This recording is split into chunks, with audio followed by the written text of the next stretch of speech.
téléspectateurs de M-Media TV. Je suis très ravi de répondre à votre invitation, mais également de partager avec vous ce plateau dans l'émission Sunu Classe. Je tiens à remercier les initiateurs de ce projet, un projet qui contribue vraiment au développement de notre chère commune.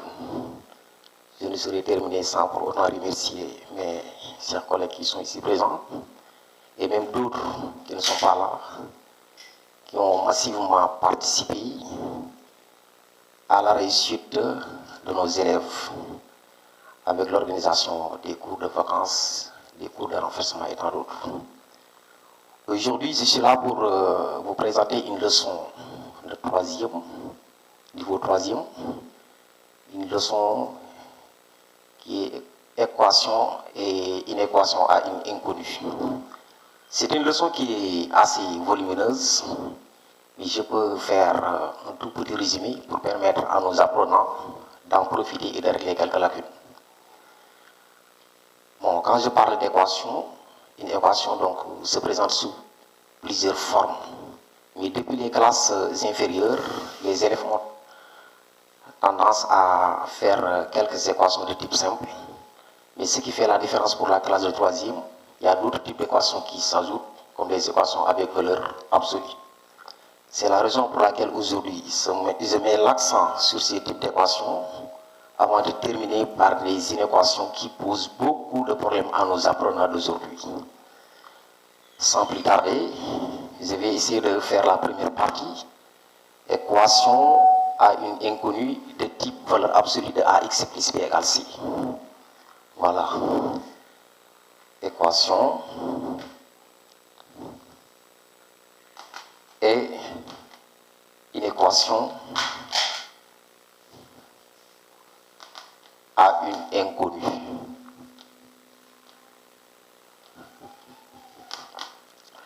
Je peux me mettre premièrement en disant équation du type valeur absolue de ax plus b égale c. D'abord, il va falloir vous rappeler, vous les élèves, c'est quoi une équation d'abord, avant de donner un exemple. Une équation est une égalité dans laquelle se trouve une inconnue. Et résoudre une équation revient à trouver la valeur de l'inconnu qui est dedans. Mais quand on me donne une équation à valeur absolue, supposons on donne ce genre d'équation à un élève de quatrième, son problème ici c'est quoi? C'est comment faire pour enlever ces barres de valeur absolue et d'avoir une équation simple de type ax plus b égale 0. Pour résoudre cette équation, je vais essayer de déterminer la valeur de cette inconnue x qui est là.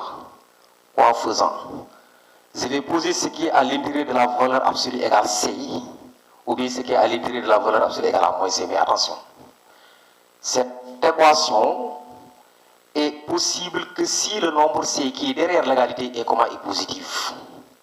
Parce que depuis les classes inférieures, on vous a dit, vous, que la valeur absolue est un nombre qui est comment? Qui est jamais négatif, surtout dans R.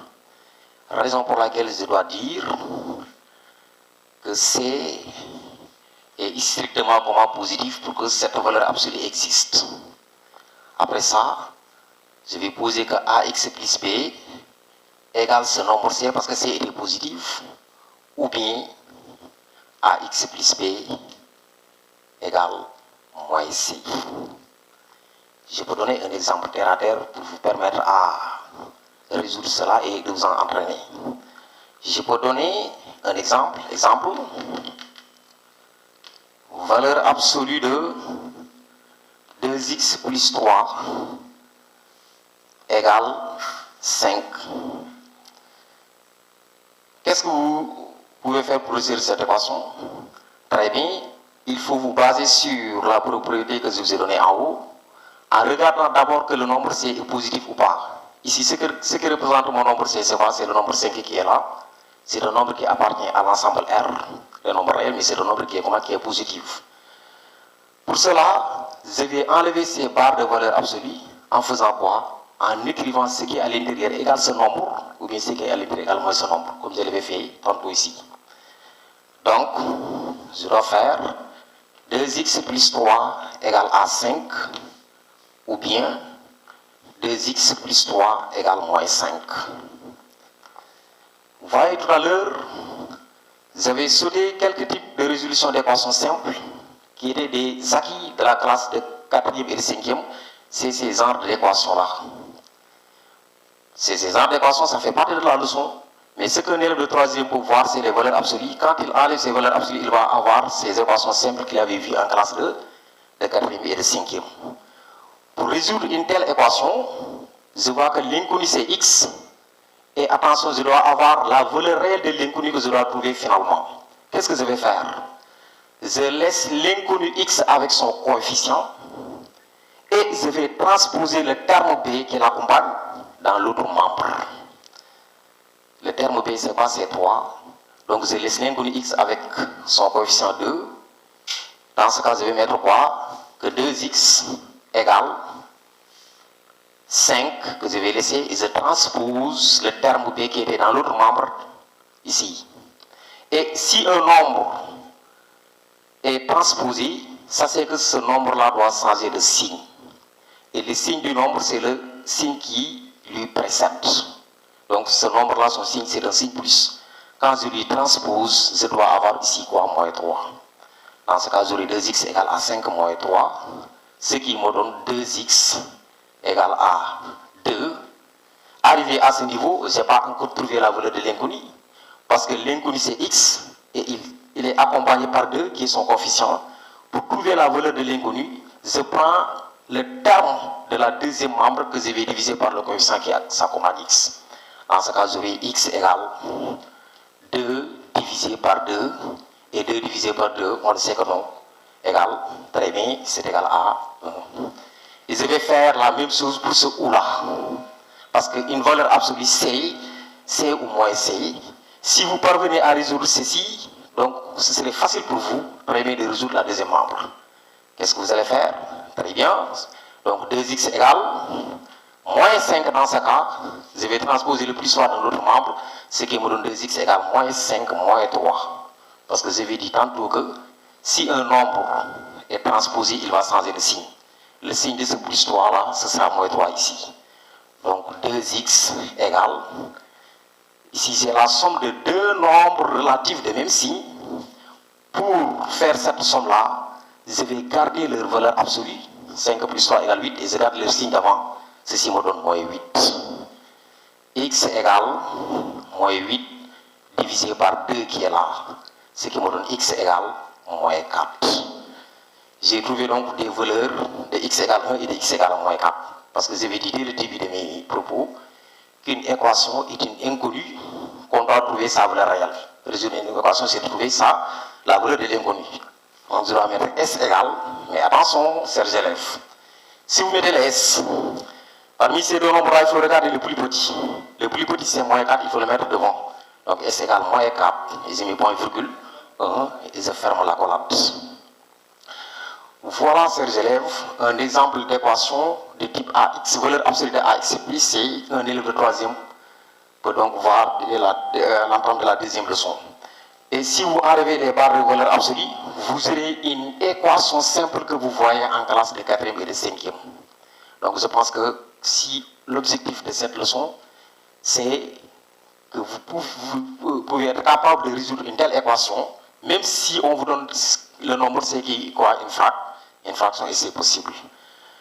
Donc, notre deuxième exemple, c'est équation de type valeur absolue de AX plus B égale valeur absolue de CX plus D.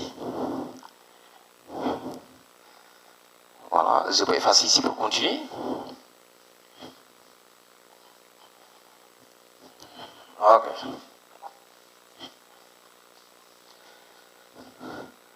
Voilà, notre deuxième type d'exemple, c'est de résoudre une équation du type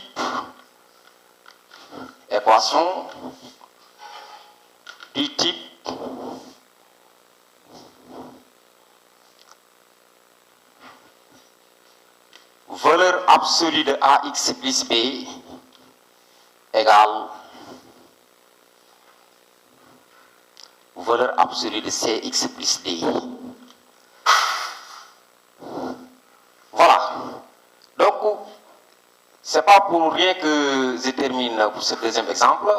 Pourquoi? Parce que comme le nombre C était positif, je l'avais dit tout à l'heure, et la valeur absolue aussi n'est jamais comment? N'est jamais négatif. Donc le deuxième terme est aussi comment? Positif.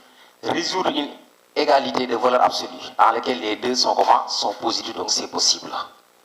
Parce qu'il faut comparer le deuxième membre compétent, le nombre C qui est là.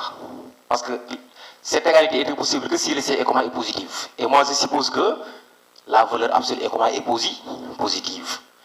Pour résoudre une équation de ce type, il va falloir aussi trouver les valeurs de l'inconnu x, mais qu'en faisant, il faut poser ce qui est à l'intérieur de la valeur absolue égale ce qui est à l'intérieur de la deuxième valeur absolue, ou bien ce qui est à l'intérieur de la valeur absolue égale moins ceci, comme ce que je faisais précédemment. Dans ce cas, je vais dire quoi? Que AX plus B égale CX plus D. Ouais. Je ne fais qu'enlever les barres de valeur absolue et écrire ce qui est à l'intérieur égale ça. Ou bien, j'enlève les barres de valeur absolue, AX plus B égale, mais au lieu d'écrire CX plus D, je vais mettre un signe moins devant égale moins CX plus D. Et quand un signe moins entre devant une parenthèse, ça va changer tous les signes qui sont à l'intérieur. Dans ce cas, ça me donne quoi? Que AX plus B, ceci ne change pas, égale CX plus D, ou bien AX plus B égale moins CX moins D, parce que le signe moins va changer tout. D'accord. Je vous donne un exemple pour vous permettre à comprendre, c'est facile. Exemple, valeur absolue de 3x moins 1 égale valeur absolue de moins 2x plus 3. On a les deux types de valeurs absolues ici. Je vais appliquer donc la règle qui est là pour pouvoir résoudre ceci. Donc, ceci me donne quoi? Très bien, 3x, très bien, ça. Plus 1 égale combien? Égale moins 2x plus 3, ceci égale ça. Ou bien, 3x plus 1 égale moins devant pour ne pas faire erreur. D'accord? Moins 2x plus 3. Et à partir de cette deuxième membre, je vais faire entrer le signe moins pour changer. D'accord? Ceci me donne 3x plus 1 égale moins 2x plus 3 ou 3x plus 1 égale, je vais entrer le signe moins fois moins égale plus. Ceci me donne 2x moins fois plus égale à moins 3. Arrivé à ce niveau, vous aurez des types d'équations simples de la classe de quatrième qui m'avaient dit que AX plus B égale CX plus D, parce qu'on n'a pas de valeur absolue. Dans ce cas, je vais laisser l'inconnu X avec son coefficient, de transposer tous les autres inconnus X d'un seul membre et les nombres réels de l'autre membre. Comme on le dit, donc il faut mettre les moutons de part et les chèvres de l'autre part, d'accord? Pour ne pas confondre. Dans ce cas, ça me donne quoi? C'est bien, 3x, qu'est-ce qui vient? Très bien, plus 2x. Parce que, qu'est-ce que je lui dis? Une égalité, quand un nombre traverse une égalité, ça va changer de signe. Et le signe de son moins 2x là, c'est moins. Donc quand ça vient accompagner le 3x qui est là, donc le signe va changer. Donc ça va me donner plus. Ceci me donne 3x plus 2x égale, je laisse le 3 qui est là, et le nombre 1 donc vient ajouter à ce 3 là. Ça me donne 3 moins 1. Ou, il faut faire aligner les ou là, d'accord? Parce qu'on doit avoir deux nombres. 3x plus 2x. Mais ici, le gros du problème, c'est quoi? C'est que si vous avez des x, il faut donc ajouter les nombres réels qui sont là. 3 plus 2 égale combien? 5, et je laisse les x. Ceci me donne tout simplement 5x égale 3 moins 1 égale 2. Et ou, il faut aligner les ou. 3x, je fais la même chose. Je prends le 2x qui est là, qui vient ajouter à ce 3x là, comme je l'avais fait précédemment. Ça me donne moins 2x, très bien, égale, je laisse le moins 3 là, et le 1 va venir. Moins 3, moins 1. Vous avez compris? C'est bien. Donc, ceci me donne quoi? Que x égale 2 sur 5, 2 divisé par 5, ou bien 3x moins 2x égale x, x égale moins 4. Ceci me donne x égale moins 4 et x égale à 2 cinquièmes.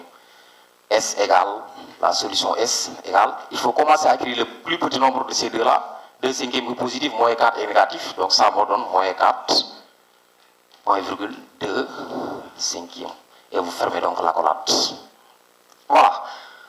Voici donc les deux types d'équations qu'un élève de 3e a fort probable a des problèmes. Donc je pense qu'aujourd'hui vous pouvez être capable même de créer vous-même des exemples et de les traiter vous-même. Vous pouvez même créer des exemples d'équations à valeur absolue et de les traiter. J'ai laissé ces genres d'équations parce que c'est des équations de type simple que vous voyez en classe de 4e. Le problème des élèves, c'est d'enlever quoi? Les barres de valeur absolue. Voilà, donc ça c'est la première partie. La deuxième partie, c'est les inéquations. Parce que la leçon c'est quoi? C'est équation et inéquation à une inconnue. Les inéquations sont différentes des équations dans la mesure où une équation a un seul nombre qu'on doit trouver. Vous voyez que x égale. Alors qu'une inéquation, il y a des nombres qu'on trouve dans R. Et les valeurs de x doivent prendre des nombres qui sont quoi? Qui sont différents. Ça dépend pas de l'ensemble R, de moins infini à plus infini.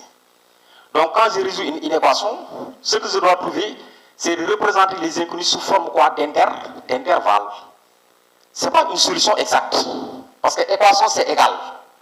C'est égal, c'est la raison pour laquelle je dois trouver l'inconnu, une valeur exacte. Mais une équation c'est pas égal. Je dois avoir aussi d'autres termes qui vont matérialiser ces inéquations-là. Raison pour laquelle, au lieu de trouver un nombre réel exact, je dois trouver des nombres qui sont représentés sous forme quoi? D'intervalle. Donc, une inéquation est représentée par quoi, chers élèves? Par ce que l'on appelle quoi? Des inégalités. Ce n'est pas des égalités, des inégalités. Et on a combien de types d'inégalités? Très bien, on a 2 types d'inégalités légales. Je vais les représenter ici. Et comment on va faire pour les matérialiser?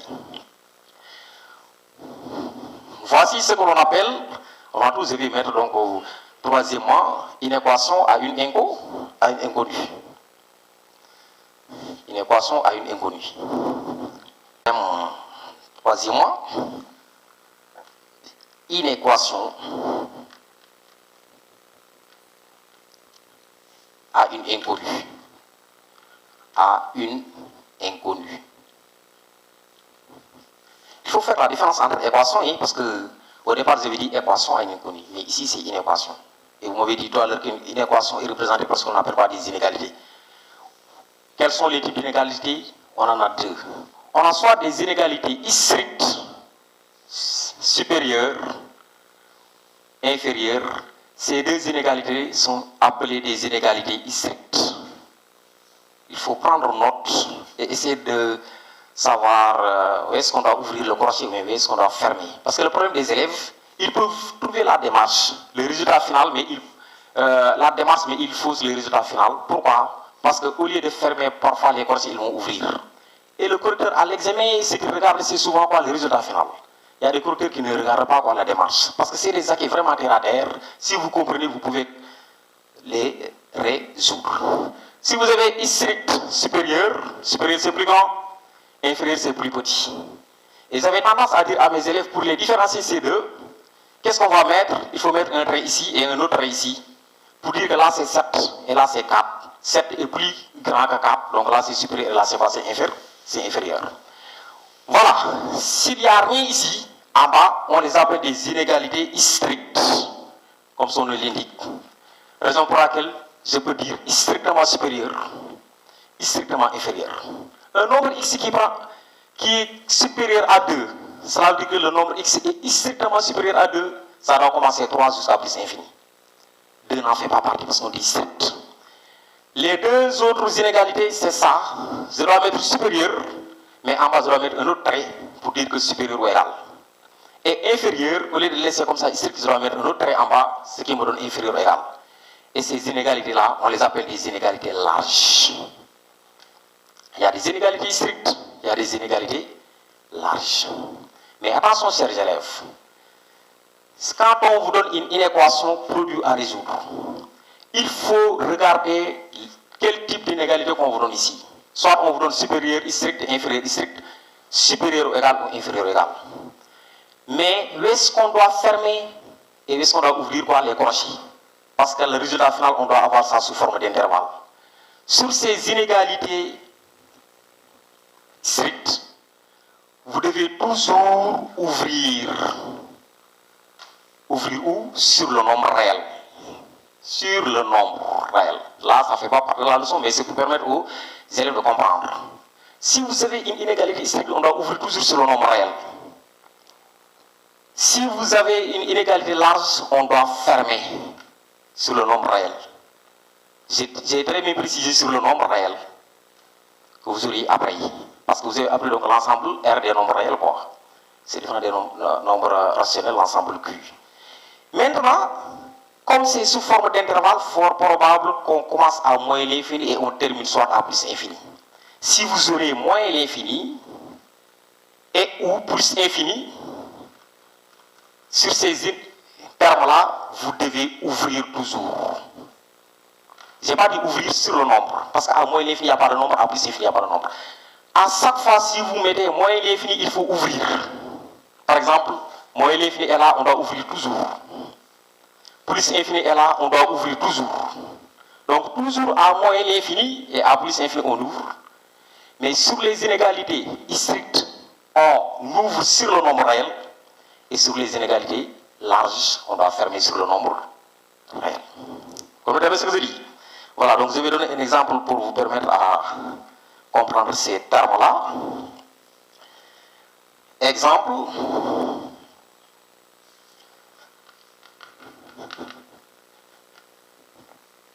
Une équation produit, j'ai très bien dit produit, une équation produit du type AX plus B facteur de CX plus D inférieur ou égal à 0. Regardez. C'est une équation produit parce que quand il n'y a rien, vous savez que c'est une multiplication. Le parenthèse, c'est une multiplication, raison pour laquelle je l'ai appelée une équation produit. D'accord. Une équation produit AX plus B, facteur de CX plus D inférieur ou égal à 0. Tout dépend des données de l'exercice. Au lieu qu'on vous donne inférieur ou égal à 0, on peut vous donner un autre type d'inégalité parmi ces quatre-là. Ce n'est pas toujours inférieur ou égal à 0. On peut le mettre strictement inférieur, ou bien on peut le mettre supérieur ou égal, ou bien inférieur ou égal. Ça dépend des données de l'exercice. Mais si vous comprenez ces règles-là, vous ne faisiez pas donc le résultat final. Il faut comprendre les règles qu'on vous donne ici. N'importe quel type d'inégalité vous allez trouver après. Exemple. Résoudre dans R. Résoudre dans R. X. Je peux mettre même 2x plus 3, facteur de x plus 5 inférieur ou égal à 0. Regardez, je vais dire ax plus b, facteur de cx plus d inférieur ou égal à 0. C'est inférieur là, on peut changer l'inégalité en donnant l'un de ces quatre-là. Si vous aurez ça, c'est une inégalité, c'est différent d'égalité. L'égalité, c'est les équations. Donc, je ne vais avoir pas décroché, mais il faut parcuriser ça et essayer de les comprendre. Comment on peut faire pour trouver cette équation-là? Il va falloir poser l'inéquation produit en une équation produit d'abord. Ça veut dire que changer l'inférieur égal et le maître égal pour avoir une équation et de trouver quoi ses racines, dans lesquelles donc le nombre s'annule.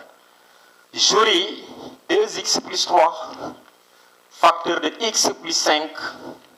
Je change l'inégalité et je vais mettre quoi? Une égalité égale 0 pour chercher les racines d'abord. Et si je trouve les racines, je vais le présenter sous forme de tableau, mais en regardant quoi l'équation qu'on m'avait donnée. Parce qu'au départ, on ne m'avait pas demandé de résoudre une équation, mais quoi? Une inéquation. Et si vous aurez ça, 2x plus 3 facteur de x plus 5 égale 0, c'est un produit de deux facteurs. Et on m'avait dit dès la classe de 5e qu'un produit de deux facteurs est nul, si au moins l'un de ces facteurs est nul. Donc dans ce cas, j'aurai quoi? 2x plus 3 égale 0, ou bien x plus 5 égale 0. C'est des équations simples que vous aurez tout à l'heure. C'est des équations simples. Mais l'idée, ce n'est pas de résoudre ces équations-là, mais l'idée, c'est de résoudre quoi, ces inéquations. Si vous aurez le tableau de signes, il faut regarder donc les termes que je vous ai donnés là-bas. Donc 2x plus 3 égale 0. Ceci me donne tout simplement pour anticiper que 2x égale moins 3. Êtes-vous d'accord? Parce que le nombre va changer de signe car ça dépasse l'égalité. Ou bien x égale moins 5. Ceci me donne tout simplement que 2x égale moins 3 demi. Ou bien x égale moins 5. Ouais. Moins 3 demi, c'est le nombre qui s'annule. C'est 2x plus 3. Et moins 5, c'est le nombre qui s'annule, x plus 5. Et après avoir trouvé ces deux nombres-là, il va falloir les placer dans un tableau de signes. Et de revenir dans l'inéquation avec les termes que je vous ai donnés pour trouver quoi, la solution finale. Je ne voulais pas effacer ça, c'est pour permettre à comprendre après est-ce qu'on doit fermer ou pas. Petit que 5, moins 1,5 est plus grand que moins 5. Parce que si les deux nombres sont des nombres négatifs, la plus grande valeur, donc c'est le nombre qui est le plus petit. 3 demi est égal à 1,5. 5, c'est égal à 5. 1,5 est plus petit que 5. Moins 3 demi est plus grand que moins 5. Donc, vous avez présenté ces deux nombres-là dans un tableau de signes, comme j'ai parlé de la règle là. Il va falloir placer ici moins l'infini. Là, c'est plus infini. Et tu mets donc les deux nombres. Je dirais quoi? Moins 3 demi et quoi? Et moins 5. Quel est le nombre qui est le plus petit? C'est moins 5, plus proche de moins l'infini. Le nombre le plus grand, c'est moins 3 demi, plus proche de plus infini. D'accord? Et ici, je vais mettre le premier facteur, c'est de 2x plus 3, x plus 5. Là, c'est 2x plus 3. Là, c'est quoi? C'est x plus 5. Je vais séparer. Parfois, il y a des élèves qui mettent ici P. P, ça veut dire quoi? C'est le produit qui était là. Mais il est plus vraiment raisonnable de mettre le produit tout entier. Ça veut dire quoi? 2x plus 3 facteurs de quoi? X plus 5 inférieur ou égal à 0. C'était le produit. D'accord? Voilà. Il y a des élèves qui mettent P. On pourrait même enlever ceci. Voilà. Donc, 2x plus 3 s'annuler à quel nombre? Regardez, 2x plus 3 s'annule à moins 3 demi. Je vais mettre le doigt jusqu'à moins 3 demi. Je dois mettre un 0 ici. Parce que c'est 2x plus 3 s'annule à moins 3 demi. X plus 5 s'annule à quel nombre? X plus 5 s'annule à moins 5. Je vais mettre ici le doigt sur x plus 5 jusqu'à moins 5. Ouais, mettre un 0. Mais arrivé à ce niveau, pour mettre les signes plus et les signes moins, 2x plus 3, l'inconnu c'était x. Le coefficient qui accompagne avec c'est quoi? C'est 2. C'est positif ou c'est négatif? Très bien, c'est positif. Donc, signe de A, derrière toutes les cases qu'il s'annule. Comme c'est positif, ça s'annule à moins 3 demi, signe de A. C'est plus. Et signe de moins A sur les autres cases. D'accord? Je fais de même pour x plus 5, s'annuler à moins 5. Le coefficient c'est 1, c'est positif. Son signe derrière les cases s'annule. Signe de moins à l'autre. Arrivé à ce niveau, le produit c'est facile. C'est une multiplication. Moins fois moins égale plus. D'accord? Moins fois plus égale moins et plus fois plus égale plus. Je n'ai pas encore trouvé la solution. Quand on arrive à ce niveau, il faut regarder donc la dernière colonne qui est là. Et je reviens sur quoi? Sur l'inégalité qu'on m'avait donnée dès le départ. Là, je l'ai transposé en une équation pour trouver les racines qui s'annulent. Mais après, arrivé à ce niveau, je reviens sur l'inégalité qui est là. Quand on me dit inférieur, comme ça, ou inférieur ou égal, ça c'est qu'on doit prendre les signes moins sur la dernière colonne et on barre les signes plus. Comme ici, on me dit inférieur. Je dois prendre ces signes moins là et je barre les signes plus. Ce qui reste, c'est quoi? C'est ici. Parce que quand je barre ici, ça veut dire c'est ce que je vais barrer tout ça. Quand je barre l'autre signe là, je vais barrer tout ça. Ce qui me reste comme solution, c'est ça. Mais pour ouvrir les corps ou fermer, je reviens sur ça. On m'avait donné quel type d'inégalité? Une inégalité large. En avant. Qu'est-ce que je vais dire sur les inégalités larges? je dois fermer sur le nombre. On est d'accord? Donc le nombre c'est quoi? C'est moins 5. Donc je dois mettre S égale moins 5, moins virgule, moins 3 demi. C'est une inégalité large, je dois fermer. D'accord? Compris? Voilà. Pour terminer, je vais donner un autre exemple en changeant tout simplement l'inégalité pour permettre aux élèves d'en s'entraîner. Ça va? Vous avez compris? Voilà. Merci, chers collègues. Donc, je pense que c'est tout ce que j'amenais aujourd'hui. Et si vous en avez besoin, sachez que donc on est à votre disposition. Parce que vraiment, c'est un acte noble. En cette période de coronavirus, la plupart des élèves donc, restent à la maison. Ils ont eu des problèmes et ils avaient aussi des lacunes. Quand il y a des professeurs qui viennent les appuyer, donc je pense que vraiment c'est un acte à saluer. Et je remercie également les collègues qui le faisaient. Et donc nous, on est à votre disposition à chaque fois que si vous avez besoin de cela, donc il faut nous appeler et on est là. D'accord? Merci.